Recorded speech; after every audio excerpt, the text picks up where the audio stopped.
A 12ª rodada do Campeonato Brasileiro e uma semana que tem Copa do Brasil. Vamos conversar sobre o futebol do Brasil e no mundo, sem coçar as orelhas. Tá começando agora na Cara do Gol.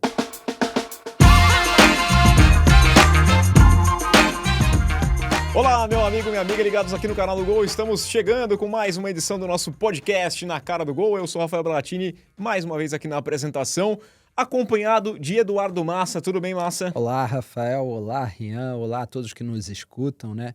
Estamos aí e agora sem coceira no ouvido mesmo, né? Sem... Ai, meu Deus do céu. É uma máquina, né? É impressionante. Tudo bem, Rian? Tá bem da orelha? Vai coçar? Fala, Rafa. Fala, Eduardo. Um prazer estar aqui mais uma vez. Não, tranquilo. Sem coceira no ouvido, já fiz toda a preparação aqui. Não corro esse risco hoje, não. É uma provocação. Eu sei que vai ter um monte de gente que vai vir falar assim, pô, mas não sei o quê. Bom, é que eu sou um pouco cético. Talvez eu seja muito desconfiado da vida, mas eu acho pouco prático você coçar as duas orelhas ao mesmo tempo. Você pode estar com uma coceira absurda, né? Mas eu acho que um movimento assim... Aliás, até eu coçaria assim, né? Eu não coçaria assim. Mas tudo bem, ele colocou a mão nos ouvidos. Neymar, se você quiser vir xingar a gente também aqui, pode ser, porque depois foi buscar em redes sociais posts de outras, né? A TNT Sports postou lá, ó, saiu colocando a mão no ouvido. Aí xingou o administrador da conta. Uma briga que não precisa, né? Brincadeiras aqui à parte, né? A grande preocupação é com o que o Neymar está apresentando em campo. Ele já está jogando aí uma sequência que nem a gente imaginava que seria preciso para ele retomar o ritmo. Um mês para convocação, né? E pensar em Copa do Mundo, né? E o que a gente vê hoje é um Neymar que parece ainda um jogador muito fora do ritmo necessário para ser um jogador profissional. Você vê, obviamente, que ele é um jogador com talento, tem momentos ali, alguns brilhos assim muito esparsos, muito raros, né, durante o jogo, mas ele tenta o jogo inteiro dar lançamentos, fazer lances de efeito, e 80% das vezes não dá em nada, ou até dá algo negativo pro aquele chapéu no final, por exemplo, né? Time, né? Exatamente, esse é um dos muitos casos, né? Então, quem acompanhou o Fluminense e Santos, além de ter visto um jogo bastante agradável, não exatamente bem jogado, mas um jogo com reviravoltas, com muita emoção, né? Bons lances até, viu um Neymar que está muito, muito, muito longe de merecer uma vaga na seleção brasileira. Eu falei aqui até em tom de brincadeira antes, né? Imagina, se o Ancelotti está vendo esse jogo, Fluminense e Santos, para observar o Neymar. Ele ia ver antes o Gabigol se destacando. Sim. Ele Bom ia, de jogador. repente, pensar em convocar o Guga ali, porque a lateral direita é um problema. O Guga deu 2 assistências. De repente, ele ia pensar antes em até naturalizar o Savarino antes de convocar o Neymar, porque o Neymar foi um assunto... Vou olhar o Fábio, foi um não assunto no jogo. Se não fosse pela história, o Neymar não teria um jogo para ser lembrado. Teriam muitas falhas, muitos erros de passe, muitos lances que ele quer fazer um lance complicado e não consegue mais. Decisão né? errada Ele que a gente não está acostumado a ver o Neymar tomar. Aquela roubada de bola que ele sai ali, entra na área, era para chutar, ele tenta o passe, erra o passe, volta para ele, chuta caindo. E custa caro, né? Custa caro. O problema do Santos certamente não é ele, Sim. tá? Não é isso, não vamos aqui perseguir o Neymar nesse ponto. Mas até o Gabigol eu vejo um crescimento assim em relação ao desempenho, que o Neymar eu não estou vendo o desempenho que eu esperava, né? Porque ele está conseguindo fazer o mais difícil para mim, que era se manter em campo. Ele jogou todo o jogo, né? Ele não saiu ali com 45 minutos e se poupou, não. Ele estava lá, teve tempo para sentir a bola, para sentir o jogo, mas ele não está no ritmo, ele não está, parece um jogador que você vê que tem talento, né? Me lembrou um pouquinho o fim de carreira do Ronaldinho Gaúcho até, quando você via ali que tinha algum talento, mas já não dava mais, ele já não estava mais no ritmo Ronaldinho Gaúcho dos pós restantes, 2013. né? Não é? Depois do Atlético, né?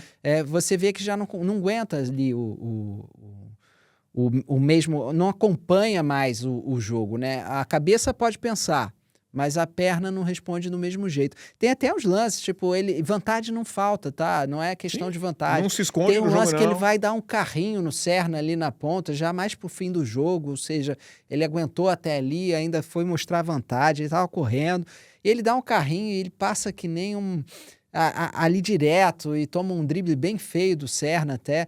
Ele tá fora, a cabeça pensa, o corpo não responde, e eu acho muito difícil ainda isso mudar, né? E para o Santos é preocupante, porque o time do Santos preocupa, viu? Sim. Preocupa muito. E não é Ontem, um time barato, na né? Vila Belmiro, tá? Foi um jogo em casa, com o Neymar, com o Gabigol, contra um Fluminense que estava sem seus dois principais jogadores, né? Que é o Martinelli e o Lucho, a Costa. Um Fluminense estava poupando alguns jogadores e mesclando ali o time, ou seja, com falta de entrosamento. Que vinha de um momento ruim também, né? Perdeu o Clássico e perdeu pro Recoleta. Né? O Fluminense no pior momento. O Fluminense no pior momento da temporada, cometendo falhas e cometeu muitas falhas contra o Santos, principalmente no início do jogo, ainda desmotivado. Tá naquela fase ruim, o Fluminense está num ciclo ruim. E o Santos ajudou o Fluminense a quebrar esse ciclo ruim, né? Porque o Santos teve todas as chances para ganhar esse jogo. Fez o primeiro gol, aí leva o empate. Fez o segundo gol, leva o empate logo depois. Teve a chance de matar o jogo no fim com o Neymar 2 vezes, porque ele chega de frente pro gol, prefere o passe quando podia muito bem ter finalizado. E aí ele erra o passe ainda. Erra o passe, a bola volta para ele fica ainda em boa condição para marcar e perde o gol de novo. Né? Chuta desequilibrado, ele se desequilibra, né? Parece estranho o corpo. Não é o normal, não é o normal do Neymar, tá? E logo depois o Fluminense vai lá e faz o 3-2, né? Então o Fluminense, meia boca ali, a meia força, conseguiu virar na casa do Santos. O Santos tem um time que o torcedor certamente está preocupado, né? Eu acho que quem vê o jogo... As vaias na Vila Belmiro acho que ficaram bem claras isso aí, né? O torcedor tá inconformado, tá... Tá preocupado. E se o Neymar não der aquele salto de qualidade, o torcedor do Santos sabe que esse é um time que vai brigar ali para não ser rebaixado, né? Com o Neymar bem, o Santos dá, obviamente, um salto de qualidade. Ele não está conseguindo. Ô, Rian, fala aí. Eu acho que o problema maior do Neymar, na verdade, nem é tanto só o futebol, né? A gente sabe que ele está muito abaixo, especialmente na parte física. Ele já não consegue realmente acompanhar o ritmo do futebol de alto nível, como é o futebol brasileiro. Ele realmente não consegue. Ele não vinha conseguindo na Arábia, que é um nível muito inferior, e ele já vinha sofrendo seguidamente com problemas físicos, não teve sequência por lá, né? Foram muitas lesões. E, além de tudo, me parece que o Neymar ele vive num mundo particular só dele ali, né? Aquele mundo fantástico de Bob dele, porque ele é muito cercado, e isso foi durante toda a carreira, e aí a gente pode dizer isso muito bem desde quando ele era um garoto. Me parece que agora, com seus 30 e poucos anos, ele continua com a mesma personalidade que ele quando ele tinha 17, 18.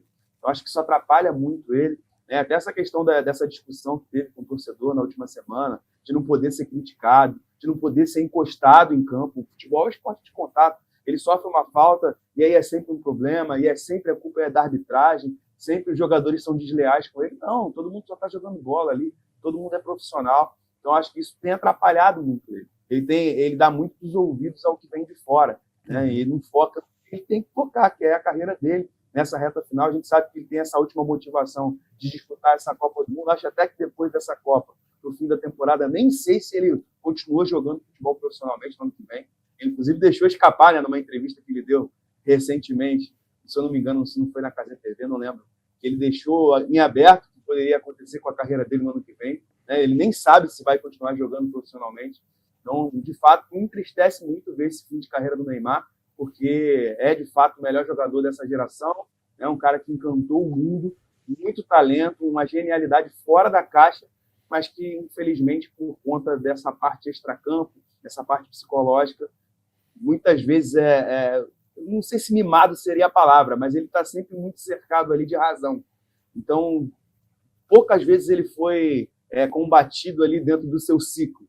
Isso criou, como trouxe o nosso querido René Simões, né, aquela frase famosa, criamos um monstro de fato. E há uma boa vontade enorme com o que ele faz. É Sim. impressionante, né? Porque ele se acha perseguido, mas eu vejo completamente o contrário. Não, tem Você vê os dois extremos. Tem gente que passa do limite, critica no que não é pra criticar. Por isso que é até difícil. Quando a gente conversa aqui, a gente tenta fazer uma crítica, né, construtiva. Eu gostei muito do Chico Barney, que vai de encontro no que o Rian disse, que ele falou assim, pô, estão falando do cara disputar a Copa. Ele não tá com psicológico nem pra disputar a Fazenda, né? Porque ele tá comprando pilha, então o cara criticou o post do TNT, falou, ele tampou os ouvidos. Pô, vai isso aqui, que não sei o que lá, não pode nem coçar a orelha. E coçar a orelha assim, quando você tá saindo, me parece muito aquela vontade monstruosa que eu tinha de coçar o meu olho quando o professor falava alguma coisa que eu não gostava, eu coçava o meu olho, assim, discretamente, com o meu dedo do meio. Não é a primeira vez, né? Ele tem tem sido mais polêmica do que futebol, né? E a cada jogo que passa, ele fala de perseguição, é difícil. Cada jogo que faz, as pessoas estão fazendo uma campanha louca para ele ir para a Copa do Mundo. Você vê o jogo de ontem, tinha compilação de momentos do Neymar, ele não foi nem... Se você botasse ali os melhores em campo... Mas aí é campanha negativa. Ele não foi provavelmente nem o 9º melhor em campo, num Santos Fluminense que não foi exatamente um primor técnico, né? Então é muito complicado isso. Você vê que todo mundo quer o Neymar lá. Pô. A gente quer o Neymar porque quer um jogador que seja um jogador que foi de topo mundial. Ele é midiático, ele tem qualidade, e eu não tenho dúvida, se você perguntar para 100 jornalistas esportivos, pessoas que acompanham de fato o futebol, e falar assim, o Brasil tem mais chances com o Neymar jogando bola ou sem o Neymar? Todo mundo vai falar com o Neymar. É óbvio, mas não é Neymar, esse né? Neymar. Não é esse, não né? é esse Neymar. Não é esse Neymar, é só esse o ponto, né? E ele parece que tá... É isso, ele tem talvez pelo entorno que o Rian cita aqui, ele não consegue perceber isso ou ele simplesmente quer desafiar, né? Quer desafiar para manter a narrativa dele como sendo a mais correta, depois vai se dizer perseguido, né?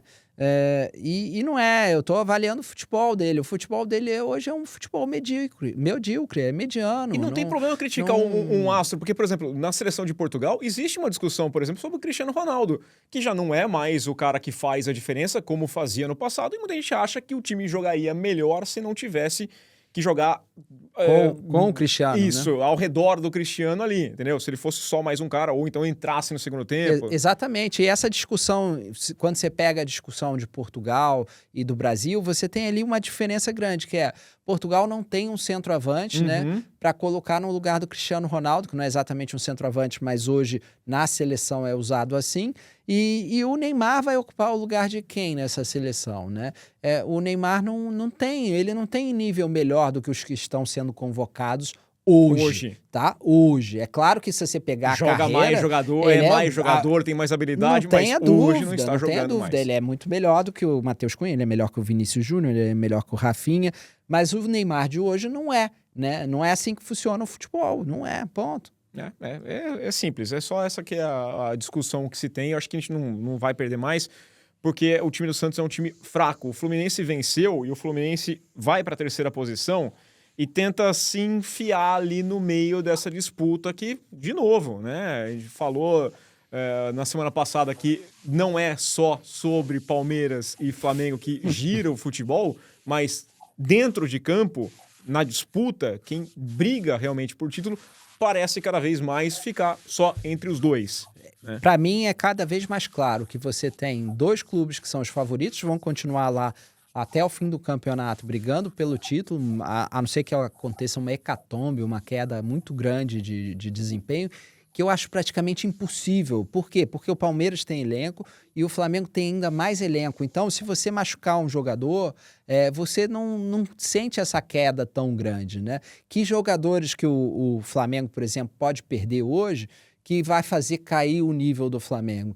É muito difícil, porque se você perde o Arrascaeta, você pode trazer, por exemplo, o Paquetá para fazer a mesma função. Se você perde o Paquetá, você tem outros jogadores nessa função que ele está fazendo hoje. O segundo homem, por exemplo, tinha o Jorginho antes, né?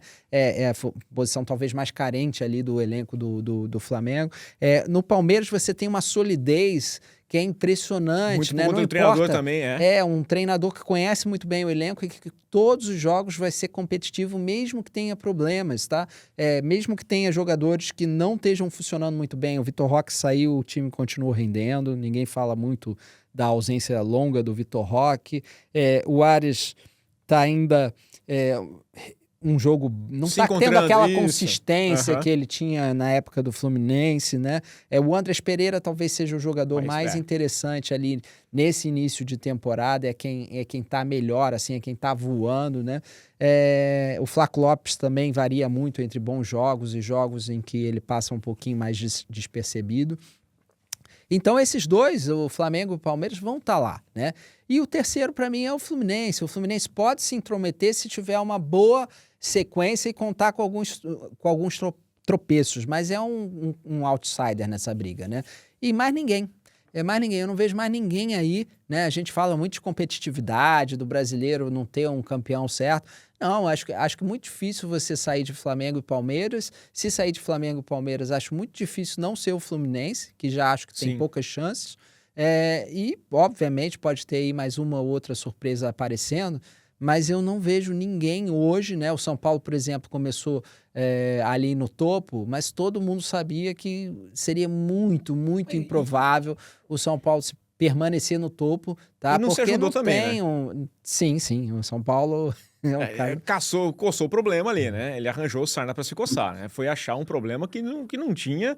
Essa derrota pro Vasco no final de semana, de virada, já colocou, né, Rian? Até aquela coisa lá de tipo assim, ó, talvez o Roger não fique, tem pressão, agora tá o presidente, o novo presidente, já pensando, tem o diretor dele, tem o Roger, o que faz? Então, comprou um problema que não tinha, né? Sem dúvida, e é um dos pensamentos que fazem ainda mais o Palmeiras e o Flamengo se tornarem as potências que são, né?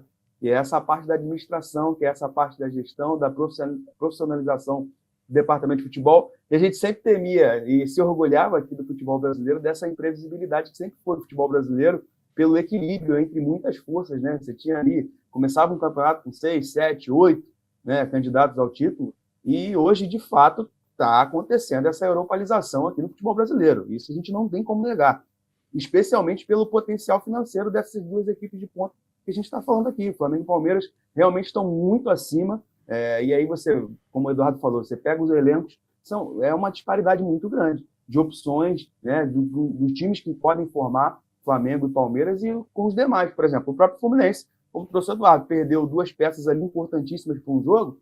Tudo bem, venceu, mas venceu um Santos fragilizado. Talvez não conseguisse vencer algum outro adversário mais forte, né? Talvez pensando no Flamengo e Palmeiras. Quando você perde o Lúcio Acosta, inclusive aconteceu no Fla-Flu, né, Eduardo? O Fluminense tinha uma postura antes do Lúcio Acosta, ele saiu muito cedo, mas com a lesão dele, né, uma lesão até um pouco comum, né, ele leva uma bolada e machuca o joelho. E cai e machuca o joelho, uma coisa pensável assim, no futebol, e o Fluminense muda completamente de postura, né? Era um time que vinha a propor, tendo um jogador com mais qualidade para rodar essa bola, um construtor, um jogador muito bom, muito habilidoso em divisão de jogo. Então você perde uma peça dessa, você perde muita potência no seu elenco. E isso não acontece muito com o Flamengo e Palmeiras. Então, dificilmente, quando você pega esse contexto de campeonato a longo prazo, de pontos corridos, o time que tem um elenco pior, ou pelo menos mais modesto, mais enxuto, vai chegar. Ele pode até assustar, realmente, como trouxe esse início de temporada do São Paulo, foi muito legal, interessante.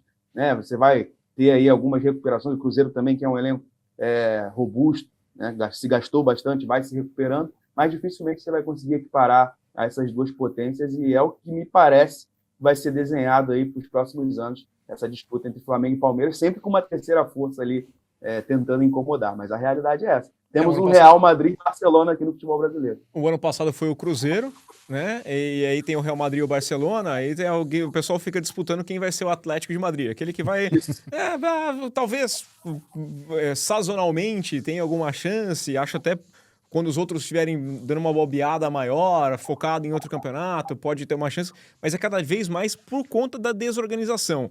O Corinthians não se discute, porque a gente fala de Barcelona e Real Madrid, mas sempre foram times que foram muito maiores dentro do cenário do país, né? Sempre foram muito grandes, com grandes torcidas, são as maiores equipes que tem. se for pegar o Corinthians, podia falar do Flamengo por conta de torcida, mas é uma diretoria que se desorganiza cada vez mais. O São Paulo já foi gigantesco, era o soberano, e aí tropeçou na própria língua, muitas vezes, da diretoria, na soberba ali, né? O Vasco, né? O Vasco também, o Vasco, outro pra mim, time. é a maior queda do futebol brasileiro, porque o Vasco era uma potência por longa temporada, né? Até ali os anos 2000. Sim. E, de repente, o que aconteceu com o Vasco é um crime, né? Um crime, né? E até hoje ainda tenta...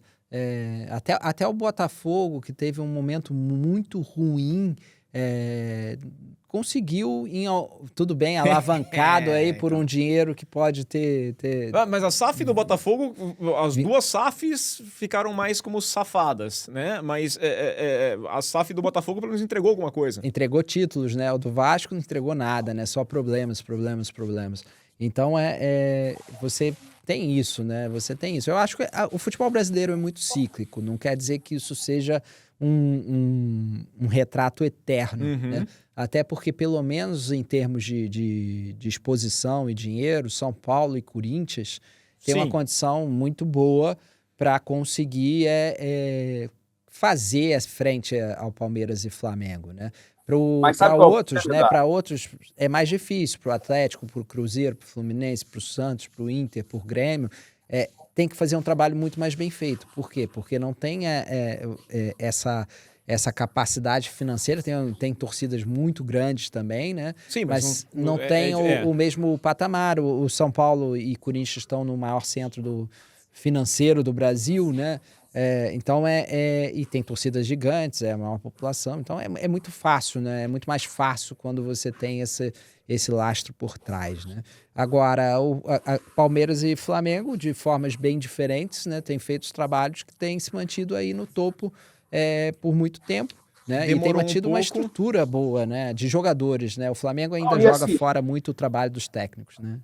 Eu acho que é uma diferença crucial e que talvez me faça ser um pouco cético em relação à aproximação de outros clubes para essa dupla, pelo menos num futuro próximo, é a questão do imediatismo do futebol brasileiro. Sim. O resultado, ninguém quer suportar o processo.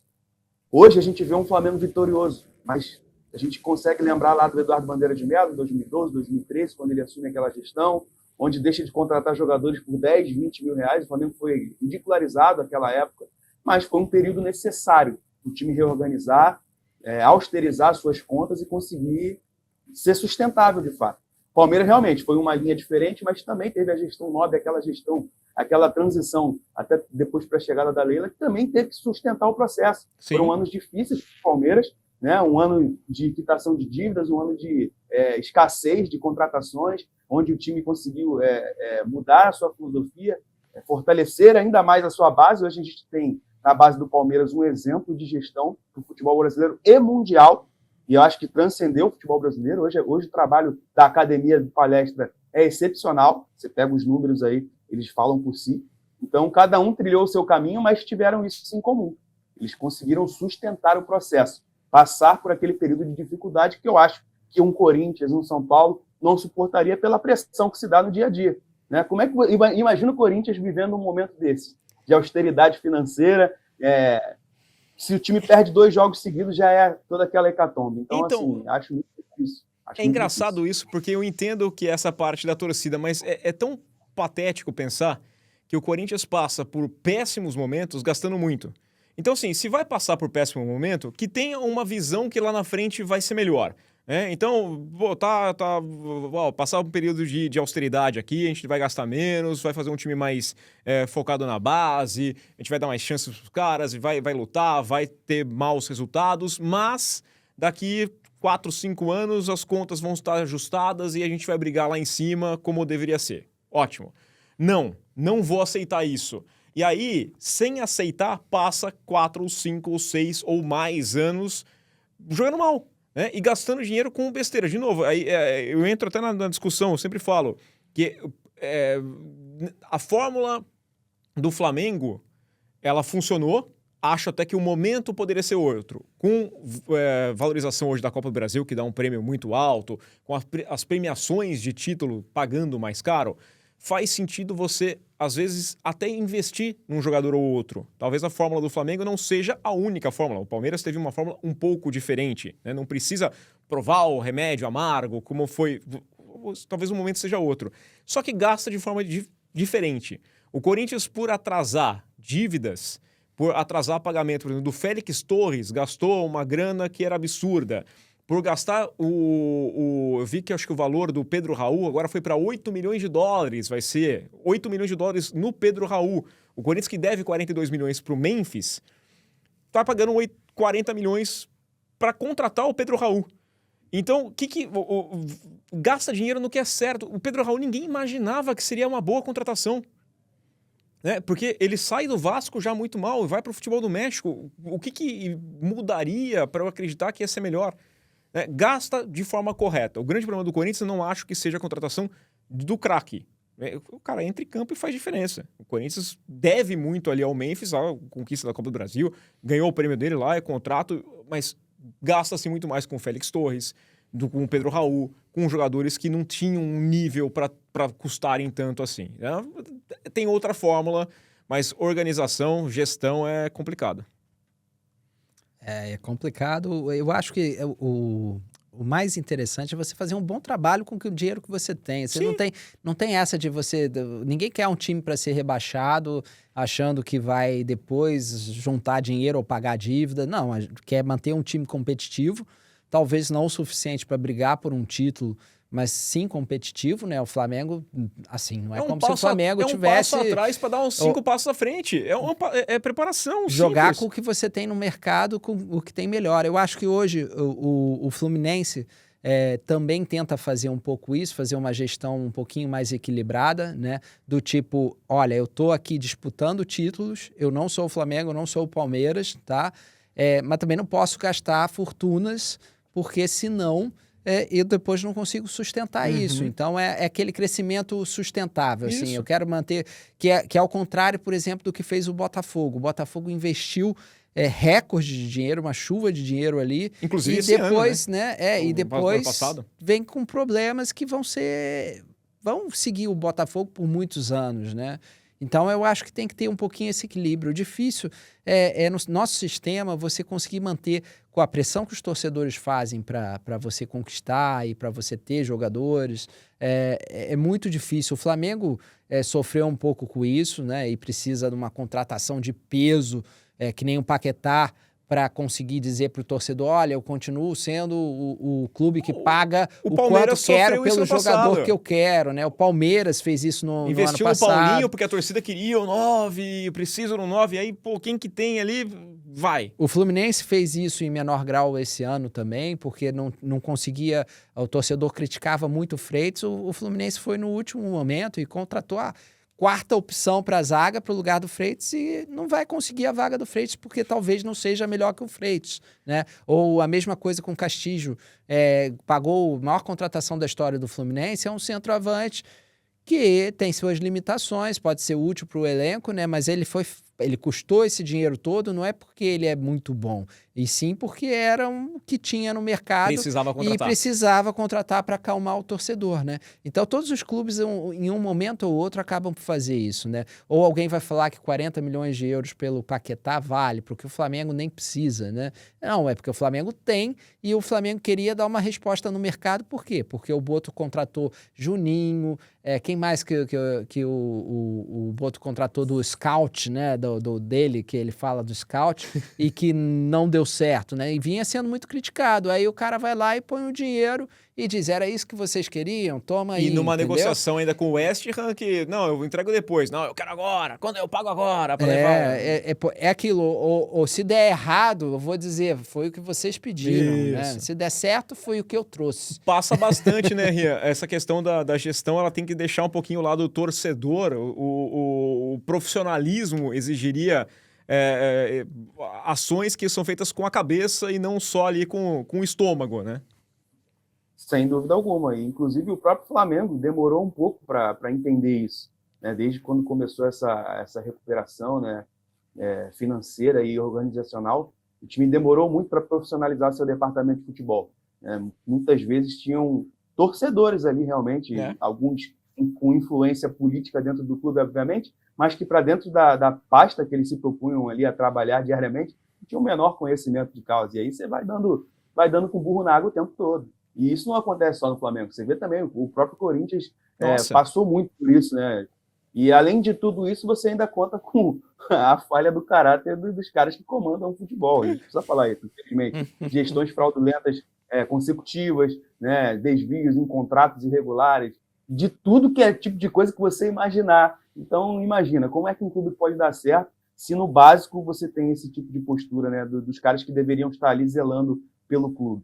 Então, acho que são fatores, né? Vai muito além do campo e bola, né? Até chegar no jogo de futebol, tem muita coisa que se envolve para organizar toda essa estrutura. E aí eu acho que o Corinthians peca exatamente nisso, né? É um clube gigante, né? Uma torcida incrivelmente grande e que muito em cima do que faz o clube, mas por conta dessas pessoas, né? Acaba pagando esse preço e custa caro. Agora, eu queria só mudar um pouquinho o foco aqui, que a gente está falando muito de fora do futebol, e eu queria falar desses clubes, como é que eles estão em campo, né? Porque eu estou gostando muito do que eu estou vendo, tá? Primeiro, eu tenho me divertido muito nesse Brasileirão, estou achando o Brasileirão mais animado do que o normal, né? E ontem o Flamengo teve um jogo muito importante contra o Bahia, que é um time muito bom também. O Fluminense teve um jogo muito difícil porque vinha de uma sequência muito ruim, e o Palmeiras teve que passar por uma dificuldade também grande pela expulsão do Murilo logo no início ali do segundo tempo, e os três saíram muito bem, né? Muito bem.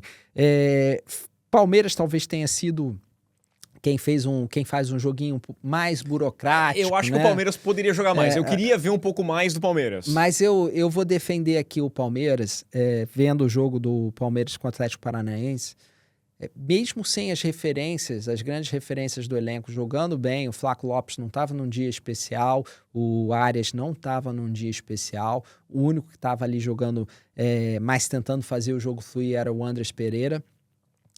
Mesmo assim, você olhava para o Atlético Paranaense e não via como...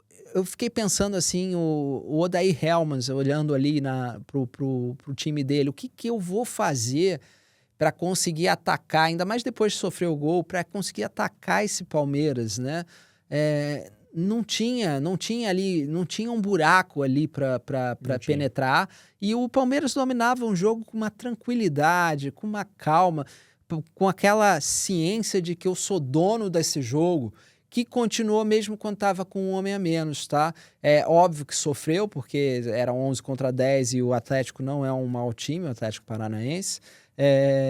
No Atlético teve momentos de pressão, teve o Carlos Miguel, teve que trabalhar, mas não foi muito, né? Não foi assim um jogo que o Palmeiras sofreu até conseguir manter e contra um Atlético Paranaense que tá lá em cima, que tá... Não é um time, é um time que poderia trazer muitos problemas e não trouxe. O Palmeiras anulou o Atlético desde o início, né? Então, com 15, 20 minutos, você olhava para aquele jogo e falava assim, não sei o que o Atlético vai conseguir fazer.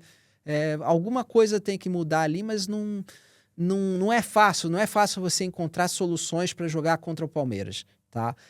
E eu queria destacar aqui o Andrés Pereira, tá? Porque tem sido a referência desse Palmeiras no meio campo ali, né? É claro que o Arias faz falta quando o jogo é mais truncado, para ter ali uma saída criativa também, né? Mas a gente está falando muito desse segundo homem de meio campo, e tem se falado muito no Paquetá, que eu acho que o Rian pode falar, que acompanhou mais o jogo ontem do Flamengo, pode falar melhor como é que foi uma boa partida do Paquetá também. E a gente falando de seleção brasileira, eu não vejo muita gente falando do Andrés Pereira, né? Eu vejo muita gente falando do Danilo, que para mim é quem tá jogando o melhor futebol na posição no futebol brasileiro, tá? E para mim tem que estar na seleção, tá? A gente tá falando de uma convocação que vai ser daqui a um mês, né? Eu acho que o Danilo, do jeito que tá jogando, não só convocaria, como colocaria no lugar do Bruno Guimarães. Eu acho que ele tá jogando muita bola, muita bola. Mas o Andrés Pereira também tá jogando muita bola, e o Paquetá, que não estava assim jogando tão bem, nesses últimos jogos já começou a crescer, né? Crescer na hora certa. A crescer, porque eu acho que muito mérito também do Leonardo Jardim, que está começando a conseguir encaixar esse Flamengo que é um pouco desequilibrado, né? Em termos de muitas opções ofensivas e um meio-campo ali que não é tão combativo. Então ele está conseguindo fazer taticamente trazer com que esses jogadores se sacrifiquem muito, né? Então o Flamengo está num momento também eu vejo o Flamengo difícil de parar no momento. Acho que o Flamengo está naquele momento, passou por um momento mais delicado e agora está naquele momento em que tudo parece estar no lugar certo, na hora certa, não sei quanto tempo vai ficar assim, né? Diga aí, Rian. Exatamente.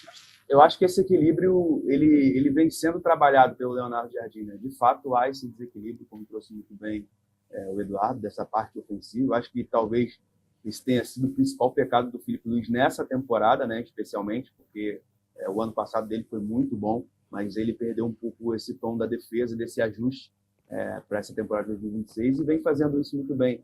O Leonardo Jardim, especialmente potencializando as peças que já tinha no elenco, que estavam embaixo, né? Especialmente o Samuel Lino. O Samuel Lino é um cara que foi muito criticado, né, em muitos momentos, viveu altos e baixos já com a camisa do Flamengo, mesmo com um pouco tempo dele no Ninho do Urubu, mas é um jogador que ele é muito mais do que um extremo pela esquerda, ele tem muito mais a oferecer do que aquele 1 contra 1 ali espetado na ponta, né? E o Leonardo Jardim conseguiu enxergar isso muito bem. Tanto que ontem, em mais uma vez, ele não participa diretamente de do Flamengo, mas ele foi fundamental taticamente no jogo, porque ele é um cara que agora tem mais liberdade para flutuação, né? Vai mais fazer associações mais para o meio, se aproximando um pouco mais do Pedro. Ele ficava muito distante do homem referência no início da temporada, e ele consegue fazer essas associações, além de ser um jogador muito obediente taticamente, né? E isso é o que mais cobra o Leonardo Jardim. Como falou também o Eduardo, esse sacrifício dos jogadores. Ele explorar o máximo de cada um deles. Tem que cobrir o corredor, tem que voltar, tem que marcar, tem que se esforçar. Inclusive, o próprio Pedro, que apesar da sua idolatria e tal, ele foi muito criticado muitas vezes por isso, às vezes por uma falta de... Não é vontade, né? Mas ele era pouco combativo ali, mesmo sendo centroavante, ele praticamente era uma peça nula, né, no posicionamento defensivo do Flamengo. E agora não. Ele consegue ali ser aquele cara que vai dar o primeiro combate, aquele cara que vai incomodar um pouco a linha, tanto que no gol que ele faz contra o Fluminense, ele está muito atento ali também para a recuperação de bola, com o passe do Samuel Lino. Aconteceu também ontem que ele quase faz um golaço no meio-campo, cara. Ele recupera uma bola lançada para o ataque, ele tenta e o goleiro tirou com uma pontinha do dedo. Ou seja, é um Flamengo que está muito mais ajustado, muito mais ligado nos jogos e consegue ter o seu protagonismo à maneira do Leonardo Jardim. Não é mais aquele protagonismo de você ter o Flamengo tendo 70% de posse de bola no jogo. Você não vai ver mais isso. O Flamengo vai ter no máximo ali 55, 57, mas vai ser um time que vai dosar muito mais. Vai dar um pouco mais a bola para o adversário, para ter um momento de descanso, vai se postar muito bem e vai conseguir engrenar muito mais as suas transições. E o Plata foi muito importante para isso. Acho que o Plata tem tido um pouco de dificuldade na definição das jogadas, né? Ali no terço final ele tem tido alguma dificuldade, mas é um jogador muito importante taticamente, já era também com o Filipe Luiz. Então, de fato, eu acho que o Flamengo vai ganhando corpo. Essa sequência pós-derrota para o Bragantino, né, por 3-0, tem sido muito boa, né? O time conseguiu realmente aprender com aquela derrota, e mesmo rodando o seu elenco, no meio de semana jogou na Libertadores com 4, 5 jogadores diferentes ali que não são titulares, mas mesmo assim manteve o grau de intensidade, né? O nível de jogo do Flamengo realmente está muito alto nesse momento da temporada, e a tendência é que tem uma margem ainda mais para crescimento desses jogadores. Eu acho que é um padrão bem mais simples, né? Não é um padrão simples no sentido ruim. Eu vejo o Leonardo Jardim simplificando muito os processos no Flamengo para tornar um jogo mais vertical, fechando muito ali o meio. É muito difícil atacar o Flamengo ali pelo meio, né? Então ele fecha muito ali, inclusive na saída de bola, joga todo mundo para explorar os lados e ficar longe do gol, né? Mas o que me surpreende mesmo não é nem essa configuração tática, porque isso a gente já esperava. No Cruzeiro ele fez algo muito parecido, transição rápida, uma verticalidade muito grande, mas é a capacidade que ele está tendo de sacrificar jogadores que fisicamente e também em termos de espírito de jogo, né, não costumam se sacrificar tanto, né? Que não é o caso do Plata. Eu acho que é o que ele pode entregar, esse sacrifício, porque ele não tem tanto talento quanto seus companheiros, né?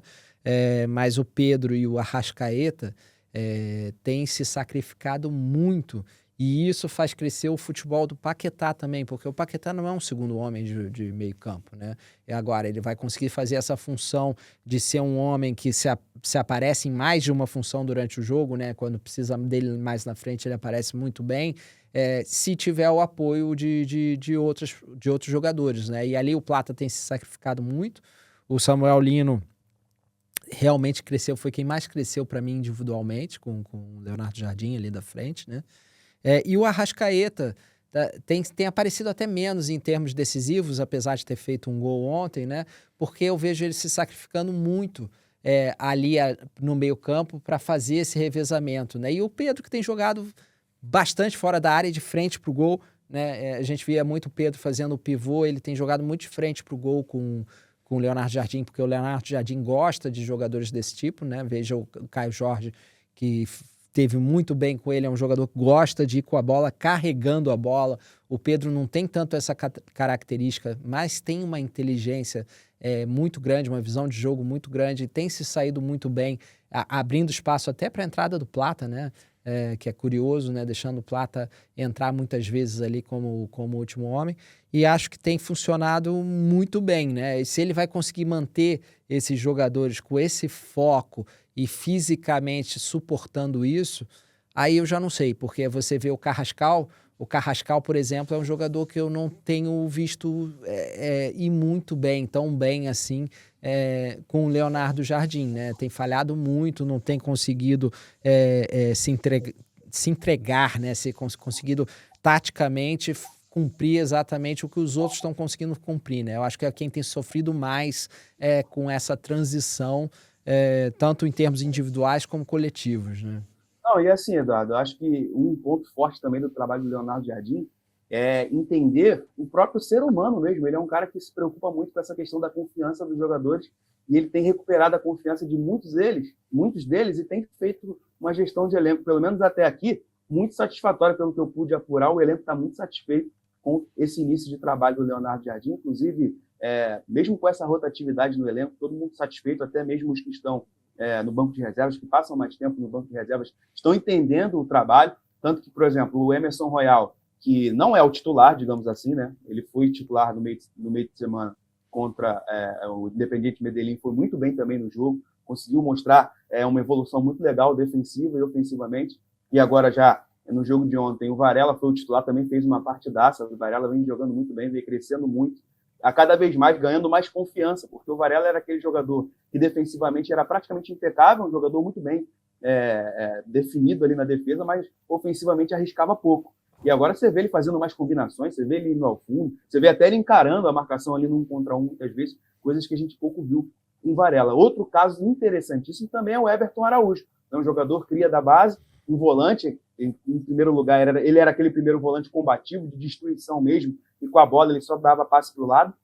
E agora com o Leonardo Jardim, não. Ele já é um cara mais consciente, tecnicamente já mais apurado, arrisca muito mais, dando passes de quebra de linha, ou seja, precisa fazer isso. Essa evolução é necessária até pelo nível de competitividade dentro do elenco do Flamengo, né? A gente está falando de Pulgar e Jorginho, que são os titulares da posição. Então, o Everton Araújo, mesmo sendo esse reserva, ele tem ocupado muito bem essa função, tem sido muito elogiado pelo Leonardo Jardim nos treinamentos e tem feito jus à confiança do treinador nos jogos. Ontem, mais um grande jogo também do Everton Araújo. Então, essa questão da confiança também tem ajudado muito no trabalho do dia a dia do técnico português.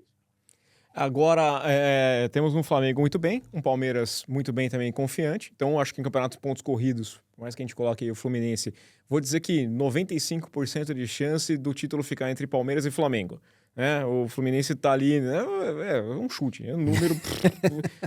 mesmo a matemática do Tristão, soltar um número agora. Nesse momento, eu colocaria que o título tá entre esses dois. Mas Copa já pode dar aquela oportunidade para outros times, né? Copa, a gente sabe, no final de semana, por exemplo, tivemos a Real Sociedad campeã da Copa do Rei na Espanha.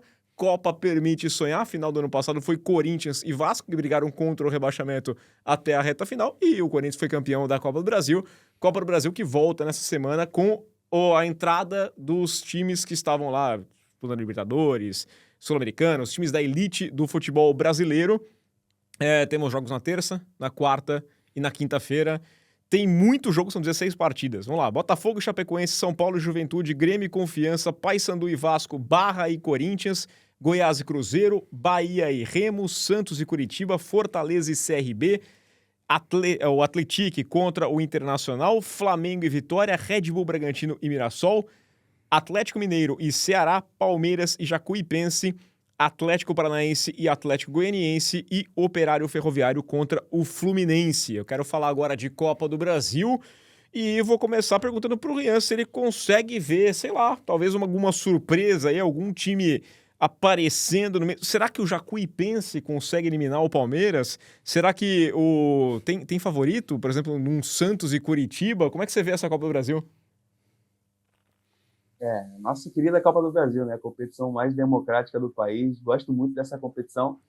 Realmente, os cruzamentos, eles privilegiaram bastante os favoritos, né? Obviamente, né? Essa fase é a fase que entram os clubes da primeira divisão, os clubes melhores colocados, da Libertadores, né? Enfim. Mas acho que pode acontecer sim, cara. Algumas zebras aí. Podem acontecer alguns resultados surpreendentes, sim. Né? Por exemplo, esse Corinthians e Barra, eu teria muita atenção, porque o trabalho que vem fazendo o Barra de Santa Catarina é muito interessante, um trabalho muito legal, cara. E eles são atuais campeões catarinenses, né? Vem num crescimento muito legal, acesso também de divisão, ascensão no futebol brasileiro. Então o Corinthians tem que entrar ligado para esse jogo aí.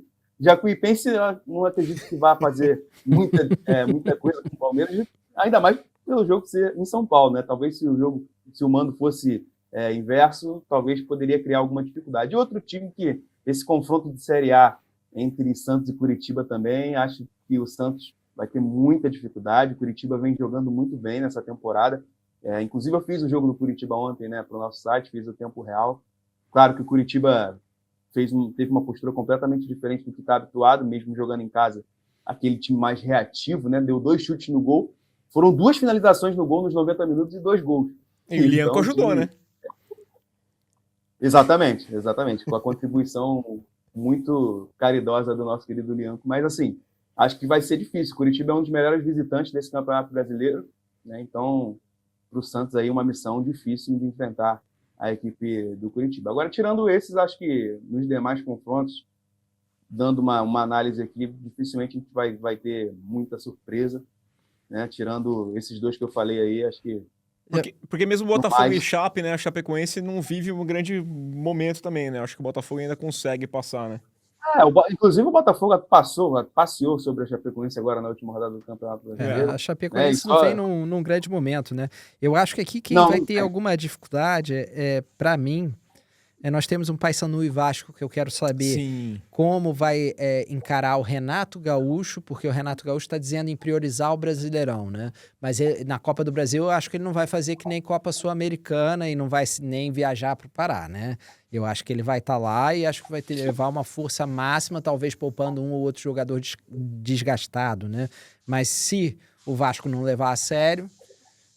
claro o Papão pode... o Papão é um pode, time chato, é um time chatinho aqui. Pode papar, e até porque lá no Pará, né, é uma viagem grande, E é o atual campeão paraense, é um time que está se esforçando para subir, até porque o rival subiu para a elite do futebol brasileiro, né, o Remo, e aí o Paysandu entende que tem que dar uma resposta ali. Não acho que é um jogo fácil não para a equipe do Vasco. Não. O Barra Corinthians é mais uma questão de momento, né? O Barra é aquele time que quer quer marcar um passo ali, marcar aquele momento. Já fui campeão catarinense e vai sem ter nada para perder contra o Corinthians, que está no momento de transição. Agora, o Corinthians é mais time e tem que vencer o Barra não é do mesmo patamar, né? Os de Série A eu não considero zebra. O Bahia é favorito contra o Remo, mas se o Remo passar...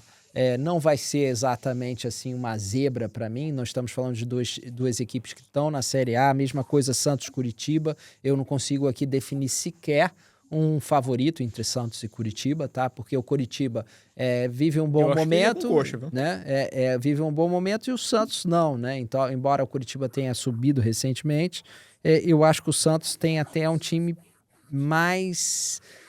limitado, se não tiver ali principalmente Gabigol e Neymar em bom dia, né?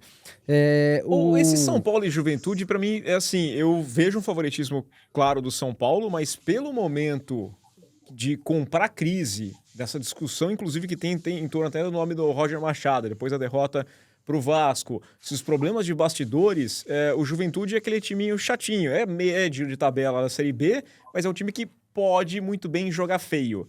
Eu posso, né, o primeiro jogo é no Morumbi, isso é chato, porque aí depois a volta é lá no Alfredo Jaconi, numa dessa daqui, cria alguma historinha. O Juventude é um time chato de enfrentar numa Copa, né? Porque é um time que normalmente você tem, principalmente lá no Jaconi, jogos muito duros, né? Então você pode perder por uma bolinha ali, né? Pode jogar um time que não tem nenhuma vergonha de jogar por uma bola se for necessário. Isso. Teve um momento aí mais em baixa, mas vem de uma sequência de resultados boa, né? Vem de 3, venceu o Goiás, por exemplo, que é um time também mais chatinho, empatou com a Chapecoense num jogo desses que as pessoas mal sabem que existe da Copa Sudeste, Nossa, né? Copa Sul-Sudeste tá rolando, hein? Venceu o CRB lá, ou seja, vem de uma sequência de resultados interessantes, Juventude. Não acho que vai ser um jogo fácil também, não. E assim como a gente está falando aqui do favoritismo do Flamengo no Brasileiro, o Flamengo vai pegar o Vitória, tá? O Flamengo provavelmente vai ter que poupar alguns jogadores aí por causa da série de jogos. E se não fizer um placar bom em casa, o Vitória tem jogado muito bem fora, né? O Vitória tem sido um time muito difícil de bater fora, né? Então, se o Vitória conseguir segurar o Flamengo no Maracanã, você vai ter um jogo que também pode se complicar, mesmo tendo um Flamengo como favorito, é claro, né? O Bragantino com o Mirassol, também o Mirassol tá numa fase muito ruim, né? Diga.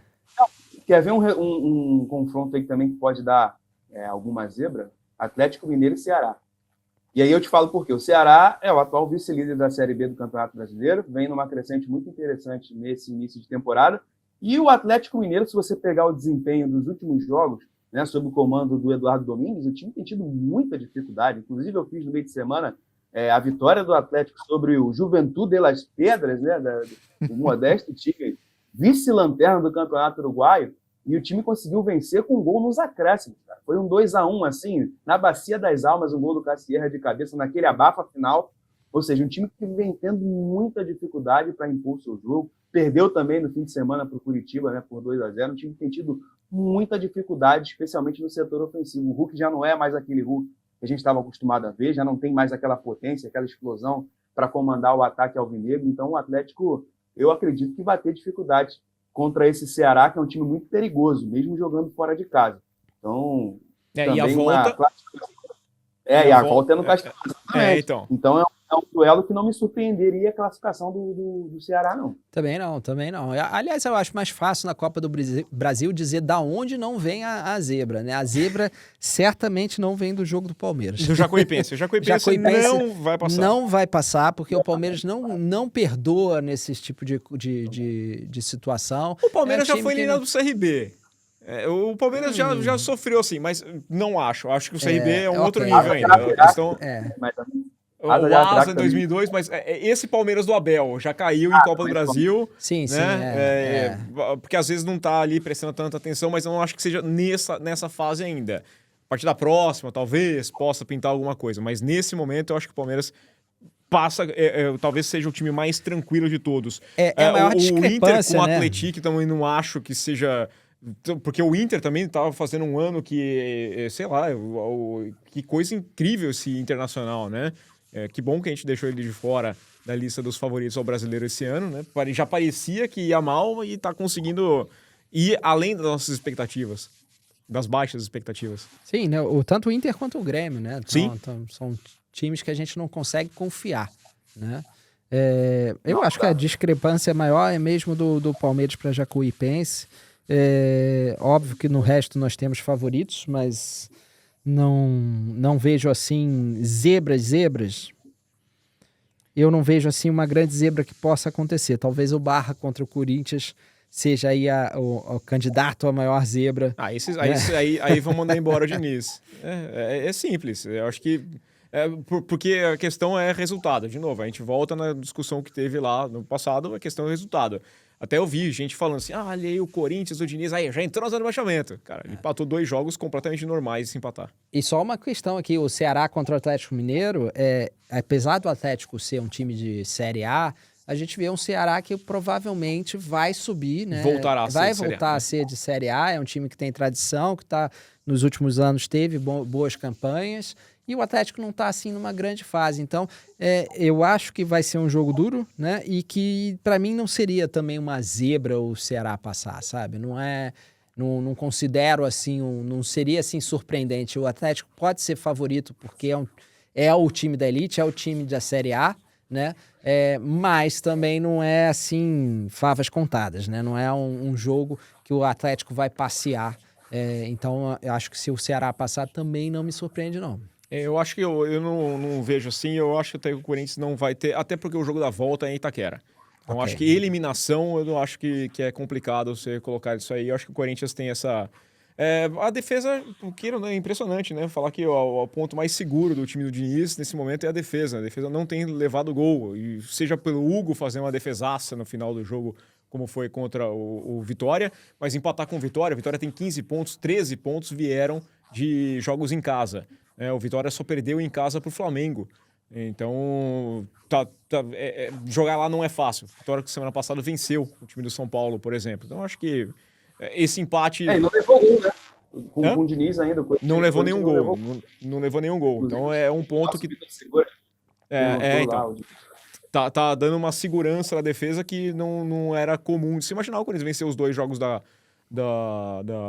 Libertadores. Acho que o Corinthians entra na zona de baixamento muito mais pelo que não fez contra o Curitiba em casa, contra o Internacional em casa. Era um jogo que... vamos lembrar que o Corinthians é o atual campeão, né? Copa do Brasil, sim. Eu queria dizer, mais era do Barra mesmo, porque o Barra, para muita gente, as pessoas vão olhar o Barra e vão pensar que aquilo ali vai ser um passeio no parque. Mas não. O Barra tem um trabalhozinho bom, né? Um trabalho que, se o Corinthians não levar a sério, pode sim ser surpreendido. Claro que o Barra é o 7º colocado na Série C. O Corinthians é muito maior do que o Barra, né? Mas o Barra ganhou ali no Catarinense, que tem a Chapecoense, por exemplo, que está na Série A, mas é um time que está muito mal. Isso, né? É um time que está muito mal. O Campeonato Catarinense já não tem, né? O Figueirense é um time todo que mundo cai, em crise, tá todo mundo morrendo ali, né? Tá todo mundo muito mal das pernas ali, os times. E na Série C, o Barra tá lá na 7ª colocação, começo de campeonato ainda, mas uma vitória, um empate, uma derrota. É um time que o Corinthians não pode, nesse momento, nessa fase... Em 2 jogos. Em 2 jogos, jogando a segunda em casa ainda. Muito difícil. Vai jogar no Orlando Scarpelli esse primeiro jogo ainda, né? Não é nem... deve ter maioria de torcida, porque o Santa Catarina tem muito corintiano. Então, eu acredito que o Corinthians não vá sofrer tanto. Não acho que vai ser passeio, não acho que vai ser o que o Palmeiras vai fazer com o Jacuipense, por mais que pudesse vir a ser se o Corinthians estivesse jogando a bola, que eu acho que até gasta para isso, né? Não é que tem time para isso. Não, eu acho assim, que para potencial de zebra, e aí na concepção da palavra, pelo menos no futebol, o Barra é o que tem o maior potencial para isso, isso que eu diria, né? Seria a melhor história, né? Eu acho que o Confiança tem mais contra o Grêmio. Confiança e Grêmio, o Confiança não é um time bobo, não. O Confiança não é uma maravilha, mas o Grêmio não é um time interessante de se jogar. Né? Sim, porque assim, o Confiança, querendo ou não, tem uma certa tradição no futebol do Nordeste, né, no Sergipe especialmente, e o Barra é um clube que foi fundado em 2013, né? Sim. Então a gente pega mais por esse contexto, assim, Sim, mas seria... ele é novo. O Grêmio perder para o Confiança... seria, para mim, uma grande zebra, porque o Confiança também não faz assim... Não faz uma grande Série C, mas assim... que tão bem, né? Pelo que o Grêmio não vem jogando, né? Eu não sei, talvez tenha essa aqui. Eu falo, não me surpreenderia tanto o São Paulo tropeçar contra o Juventude, né? Porque o Juventude já aprontou contra o São Paulo em anos recentes, em Copa do Brasil. E por todos esses bastidores, eu não acho que seja a única chance ali, não. Né? Mas Copa do Brasil. O legal é, como disse o Rian no começo, né? É o mais democrático dos torneios.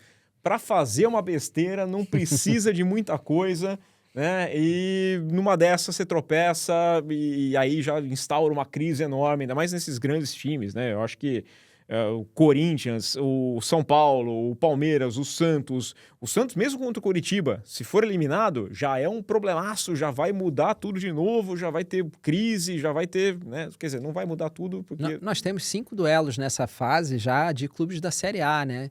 Então você tem aí um potencial de ter depois na próxima fase mais um clube, mais um candidato à sensação do campeonato muito grande, né? Muito grande, né?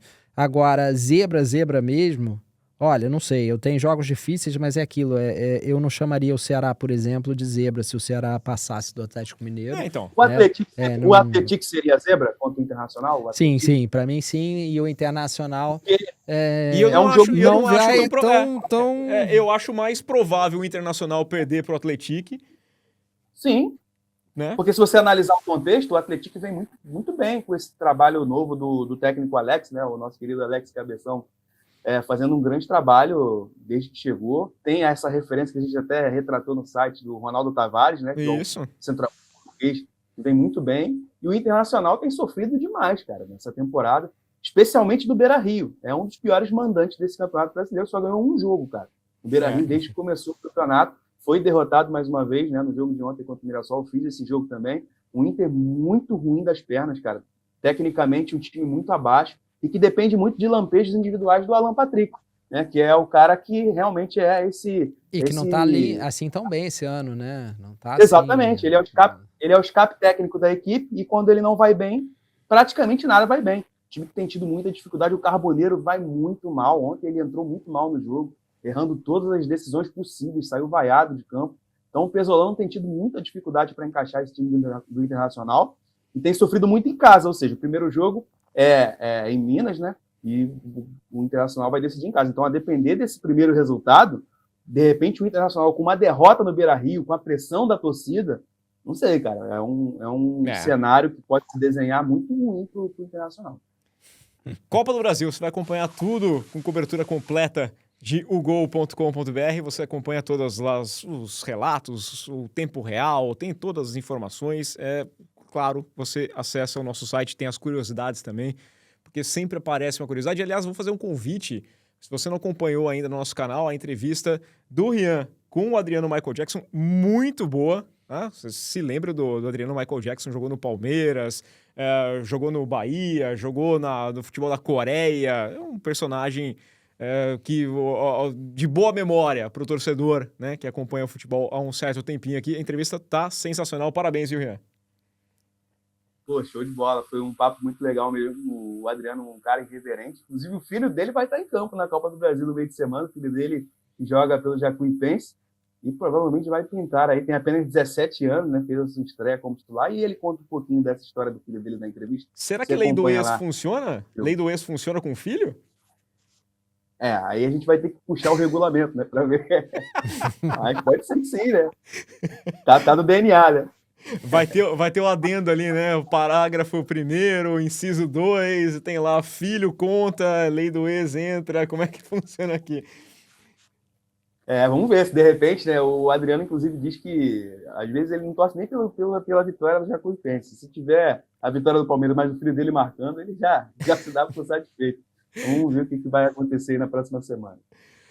Rian, obrigado, valeu, até a próxima. Massa. Tamo junto, um abraço, Rafa. Valeu, um abraço a todos. Pessoal, muito obrigado para todo mundo que acompanhou até aqui. Deixa o seu like, o seu hype, se inscreva no canal, compartilhe o canal do Gol e a gente volta na semana que vem. Mas fique ligado na programação porque tem programas todos os dias. Aquele abraço.